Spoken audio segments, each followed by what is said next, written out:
ಆತ್ಮೀಯ ಬಂಧುಗಳೇ, ಮಹಾಭಾರತ ಭೀಷ್ಮ ಪರ್ವ. ಇದರಿಂದ ಭೀಷ್ಮರ ವಧೆ ಅನ್ನುವಂಥ ವಿಚಾರದ ಬಗ್ಗೆ ತಿಳ್ಕೊಳ್ತಾ ಇದ್ವಿ. ಹೋದ ಭಾಗದಲ್ಲಿ ಭೀಷ್ಮರಿಗೆ ಬಹಳಷ್ಟು ಬಾಣಗಳನ್ನು ಬಿಟ್ಟು ಅವರ ರಥದಿಂದ ಕೆಳಗಡೆ ಬೀಳೋ ಹಾಗೆ ಮಾಡ್ತಾನೆ ಅರ್ಜುನ.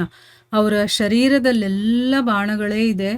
ಅವರು ಕೆಳಗಡೆ ಬಿದ್ದಿದ್ದಾರೆ, ಆದರೆ ಬಾಣಗಳ ಮೇಲೆ ಅವರು ಮಲ್ಕೊಂಡಿದ್ದಾರೆ. ಒಂದು ಬಾಣಗಳ ಹಾಸಿಗೆ ಮೇಲೆ ಮಲಗ್ದಾಗಿದೆ, ಕತ್ತು ಮಾತ್ರ ನೇತಾಡ್ತಾ ಇದೆ. ಅವ್ರು ನೋಡ್ತಾರೆ, ಸೂರ್ಯ ಇನ್ನು ದಕ್ಷಿಣಾಯನದಲ್ಲಿದ್ದಾನೆ, ಇದು ಸಾಯೋದಕ್ಕೆ ಸರಿಯಾದ ಸಮಯ ಅಲ್ಲ ಅಂತಂದ್ಬಿಟ್ಟು ಅವರು ತಮ್ಮ ಪ್ರಾಣವನ್ನು ತ್ಯಾಗ ಮಾಡದೆ ಪ್ರಜ್ಞೆಯನ್ನು ಹಾಗೆ ಇಟ್ಕೊಂಡಿದ್ರು. ಆ ಸಮಯಕ್ಕೆ ಸರಿಯಾಗಿ ಆಕಾಶದಲ್ಲಿ ಒಂದು ದಿವ್ಯವಾಣಿ ಕೇಳಿಸತ್ತೆ. ಮಹಾತ್ಮ ಭೀಷ್ಮರಂತೂ ಸಂಪೂರ್ಣ ಶಾಸ್ತ್ರವೇತ್ತರಲ್ಲಿ ಶ್ರೇಷ್ಠರು. ಅಂದರೆ ನಮ್ಮ ಧರ್ಮಗ್ರಂಥಗಳಲ್ಲಿ ಶಾಸ್ತ್ರಗಳಲ್ಲಿ ಏನು ಹೇಳಿದಾರೋ ಅದೆಲ್ಲ ತಿಳ್ಕೊಂಡಿರುವಂಥವ್ರು. ಸೊ ಈ ದಕ್ಷಿಣಾಯನದಲ್ಲಿ ಯಾಕೆ ಮೃತ್ಯುವನ್ನು ಸ್ವೀಕಾರ ಮಾಡಿದ್ರು ಅಂತಂದ್ಬಿಟ್ಟು ಆಗ ಭೀಷ್ಮರು ಹೇಳ್ತಾರೆ, ನಾನಿನ್ನೂ ಜೀವಂತವಾಗಿದ್ದೀನಿ, ಇನ್ನೂ ಸತ್ತಿಲ್ಲ ಅಂತಂದ್ಬಿಟ್ಟು.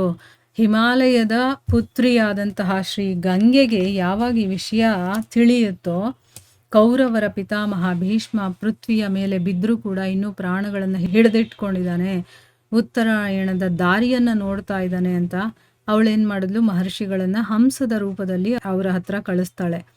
ಅವರು ಬಂದು ಶರಶಯ್ಯೆಯಲ್ಲಿ ಬಿದ್ದಿರುವಂಥ ಭೀಷ್ಮರ ದರ್ಶನವನ್ನು ಮಾಡಿ ಅವರ ಪ್ರದಕ್ಷಿಣೆ ಮಾಡಿ ನಂತರ ಅವರು ಪರಸ್ಪರ ಹೇಳ್ಕೊಳ್ಳೋದಕ್ಕೆ ಶುರು ಮಾಡ್ತಾರೆ. ಭೀಷ್ಮರು ಬಹಳ ಮಹಾತ್ಮರು, ಇವರು ದಕ್ಷಿಣಾಯನದಲ್ಲಿ ತಮ್ಮ ಶರೀರವನ್ನು ಯಾಕೆ ತಾನೇ ಬಿಡ್ತಾರೆ ಅಂತ ಹೇಳಿ ಯಾವಾಗ ಅವರು ಹೋಗೋದಕ್ಕೆ ಶುರು ಮಾಡ್ತಾರೋ ಆಗ ಭೀಷ್ಮ ಅವರಿಗೆ ಹೇಳ್ತಾರೆ, ಹಂಸಗಣರೇ, ನಿಮಗೆ ಸತ್ಯವನ್ನೇ ಹೇಳ್ತಾ ಇದ್ದೀನಿ, ನಾನು ದಕ್ಷಿಣಾಯನದಲ್ಲಿ ದೇಹತ್ಯಾಗ ಮಾಡೋದಿಲ್ಲ, ಉತ್ತರಾಯಣ ಆದಮೇಲೇನೆ ನನ್ನ ಧಾಮದ ಯಾತ್ರೆಯನ್ನು ಮಾಡ್ತೀನಿ. ಇದು ನನ್ನ ಮನಸ್ಸಲ್ಲಿ ನಾನು ಮೊದಲೇ ನಿರ್ಧಾರವನ್ನು ಮಾಡ್ಕೊಂಡಿದ್ದೀನಿ. ತಂದೆಯ ವರದಾನದಿಂದ ಮೃತ್ಯು ನನ್ನ ಅಧೀನವಾಗಿದೆ. ಅಂದರೆ ನಾನು ಹೇಳಿದಾಗ ನನಗೆ ಮೃತ್ಯು ಬರುತ್ತೆ. ಈಗ ನಮ್ದು ಹಾಗಲ್ಲ, ನಮಗೆ ಯಾವಾಗ ಮೃತ್ಯು ಬಾ ಅಂತಾನೋ ಅವಾಗ ಹೋಗ್ತಾ ಇರಬೇಕು. ನಾವೇನು ಮಾಡಿದ್ರೂ ನಾವು ನಿಲ್ಲಿಸೋದಕ್ಕಾಗಲ್ಲ. ಆದರೆ ಇಲ್ಲಿ ತಂದೆ ಕೊಟ್ಟಂಥ ವರ, ನಾನು ಯಾವಾಗ ಬೇಕಾದರೂ ಸಾಯ್ಬೋದು, ಅದಕ್ಕೋಸ್ಕರ ಅಂದುಕೊಂಡ ಸಮಯದ ತನಕ ನಾನು ಪ್ರಾಣವನ್ನು ಧಾರಣೆ ಮಾಡೋದ್ರಲ್ಲಿ ನನಗೇನು ಕಷ್ಟ ಆಗೋದಿಲ್ಲ ಅಂತಂದ್ಬಿಟ್ಟು ಹೇಳ್ತಾರೆ. ಇದನ್ನು ಹೇಳಿ ಹಿಂದಿನ ಹಾಗೆ ಅವರು ತಮ್ಮ ಶರಶಯ್ಯೆಯ ಮೇಲೆ, ಅಂದರೆ ಏನು ಬಾಣಗಳ ಹಾಸಿಗೆ ಮೇಲೆ ಹೇಗೆ ಮಲಗಿದ್ರು ಹಾಗೆ ಮಲಗಿದ್ರು. ಹಂಸಗಳು ಹೊರಟು ಹೋದವು. ಆ ಸಮಯದಲ್ಲಿ ಕೌರವರು ಶೋಕದಿಂದ ಮೂರ್ಛಿತರಾಗ್ತಾ ಇದ್ರು. ಕೃಪಾಚಾರ್ಯ ಮತ್ತು ದುರ್ಯೋಧನಾದಿಗಳು ದುಃಖದಿಂದ ಅಳ್ತಾ ಇದ್ರು. ಎಷ್ಟೋ ಜನರಿಗೆ ವಿಷಾದದ ಕಾರಣ ಮೂರ್ಛೆ ಬಂದಿತ್ತು. ಯಾಕೆಂದರೆ ಭೀಷ್ಮರು ಸಾಯೋದಿಲ್ಲ ಅನ್ನೋಷ್ಟು ಅವರು ಎಷ್ಟು ನಂಬಿಕೆಯನ್ನು ಇಟ್ಕೊಂಡಿದ್ರು.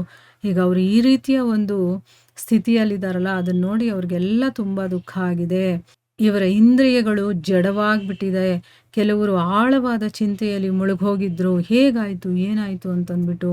ಯುದ್ಧದಲ್ಲಿ ಯಾರಿಗೂ ಮನಸ್ಸೇ ಇರಲಿಲ್ಲ, ಯಾರೂ ಪಾಂಡವರ ಮೇಲೆ ದಾಳಿ ಮಾಡೋದಕ್ಕಾಗಲಿಲ್ಲ. ಹೇಗಾಗಿತ್ತು ಅಂತಂದರೆ ಯಾವುದೋ ಒಂದು ಮಹಾಶಕ್ತಿ ಅವರ ಕಾಲನ್ನು ಹಿಡ್ಕೊಂಡು ಹಾಗೆ ಇತ್ತು. ಯಾರಿಗೂ ಮುಂದೆ ಹೋಗೋದಕ್ಕೂ ಆಗ್ತಾ ಇಲ್ಲ, ಯುದ್ಧ ಮಾಡೋದಕ್ಕೂ ಆಗ್ತಾ ಇಲ್ಲ. ಎಲ್ಲೆಲ್ಲಿದ್ದಾರೋ ಅಲ್ಲಲ್ಲೇ ಒಂಥರ ಗರ ಬಡದವ್ರು ಹಾಗೆ ಇದ್ಬಿಟ್ಟಿದ್ದಾರೆ. ಆ ಸಮಯದಲ್ಲಿ ಎಲ್ಲರೂ ಇದನ್ನೇ ಅಂದ್ಕೊಳ್ತಾ ಇದ್ರು, ಈಗ ಕೌರವರ ವಿನಾಶ ಆಗೋದ್ರಲ್ಲಿ ಬಹಳ ಸಮಯ ಇಲ್ಲ ಅಂತಂದ್ಬಿಟ್ಟು. ಯಾಕಂದರೆ ಅವರು ಪಿಲ್ಲರ್ ಆಗಿದ್ದಂಥವ್ರು ಭೀಷ್ಮರು, ಅವರೇ ಸತ್ತು ಹೋಗ್ತಾ ಇದ್ದಾರೆ ಅಂತಂದ್ಮೇಲೆ ಇವರೆಲ್ಲ ಯಾವ ಲೆಕ್ಕ. ಸೊ ಕೌರವರಿಗೆ ಸೋಲಾಗೋದಂತೂ ಖಂಡಿತ ಅಂತಂದ್ಬಿಟ್ಟು ಅವ್ರು ಅಂದ್ಕೊಳ್ತಾ ಇದ್ದಾರೆ. ಪಾಂಡವರು ವಿಜಯಿಗಳಾಗಿದ್ದರು. ಅದರಿಂದ ಅವರ ದಳದಲ್ಲಿ ಏನಾಯಿತು, ಶಂಖನಾದವಾಗೋದಕ್ಕೆ ಶುರುವಾಗುತ್ತೆ. ಈಗ ಭೀಷ್ಮರು ಸಾಯುವಂಥ ಒಂದು ಪರಿಸ್ಥಿತಿಯಲ್ಲಿದ್ದಾರೆ, ಅದು ದುಃಖ ಇದ್ದೇ ಇದೆ. ಆದರೆ ಅವರು ಸ್ವತಃ ಸಾಯಬೇಕು ಅಂತ ಇಷ್ಟಪಟ್ಟಿದ್ರಲ್ವಾ, ಅದರಿಂದ ಅವರನ್ನು ಕೆಳಗಡೆ ಬೀಳಿಸಿರೋ ಕಾರಣದಿಂದ ಇವರು ಆಲ್ರೆಡಿ ವಿಜಯಿಗಳಾಗಿದ್ರಲ್ವ, ಅದಕ್ಕೆ ಅವರು ಸಂಭ್ರಮವನ್ನು ಆಚರಿಸ್ತಾ ಇದ್ದಾರೆ. ಸಂಜಯ ಮತ್ತು ಸೋಮಕ ಸಂತೋಷದಿಂದ ಅರಳುತ್ತಾರೆ, ಅವರಿಗೆ ಖುಷಿ ಆಗುತ್ತೆ. ಭೀಮಸೇನ ಕೂಡ ತಾಳ ಹಾಕ್ತಾ ಸಿಂಹದ ಹಾಗೆ ಗರ್ಜನೆ ಮಾಡ್ತಾ ಇದ್ದ. ಕೌರವ ಸೈನ್ಯದಲ್ಲಿ ಕೆಲವರು ಪ್ರಜ್ಞೆ ತಪ್ಪಿದ್ರು, ಇನ್ನೂ ಕೆಲವರು ಬಿಕ್ಕಳಿಸಿ ಅಳ್ತಾ ಇದ್ದಾರೆ, ಕೆಲವರು ಕ್ಷತ್ರಿಯ ಧರ್ಮದ ನಿಂದನೆ ಮಾಡ್ತಾ ಇದ್ದಾರೆ, ಇನ್ನೂ ಕೆಲವರು ಭೀಷ್ಮರ ಪ್ರಶಂಸೆಯನ್ನು ಮಾಡ್ತಾ ಇದ್ದಾರೆ. ಭೀಷ್ಮರು ಉಪನಿಷತ್ತುಗಳಲ್ಲಿ ಹೇಳಿರುವ ಹಾಗೆ ಯೋಗಧಾರಣೆಯ ಆಶ್ರಯವನ್ನು ತಗೊಂಡು ಪ್ರಣವದ ಜಪವನ್ನು ಮಾಡ್ತಾ ಉತ್ತರಾಯಣ ಕಾಲದ ಪ್ರತೀಕ್ಷೆಯನ್ನು ಮಾಡೋದಕ್ಕೆ ಶುರು ಮಾಡ್ತಾರೆ. ಈಗ ಉತ್ತರಾಯಣ ಬರೋವರೆಗೂ ನಾನು ಈ ಪ್ರಾಣವನ್ನು ಬಿಡೋದಿಲ್ಲ ಅಂತಂದ್ಬಿಟ್ಟು ಅವರು ಜಪವನ್ನು ಮಾಡ್ತಾ ಆ ಉತ್ತರಾಯಣ ಕಾಲದ ಪ್ರತೀಕ್ಷೆಯನ್ನು ಮಾಡ್ತಾ ಇದ್ದಾರೆ. ಇದು ಭೀಷ್ಮರು ಹೇಗೆ ವಧಿಸಲ್ಪಟ್ರು ಅನ್ನೋದ್ರ ಬಗ್ಗೆ ಮಹಾಭಾರತದಲ್ಲಿರುವಂಥ ಘಟನೆ. ಮುಂದಿನ ಭಾಗದಲ್ಲಿ ಏನಿದೆ ಅಂತ ನಾವು ಮುಂದೆ ತಿಳ್ಕೊಳ್ಳೋಣ. ಹರೇ ಕೃಷ್ಣ.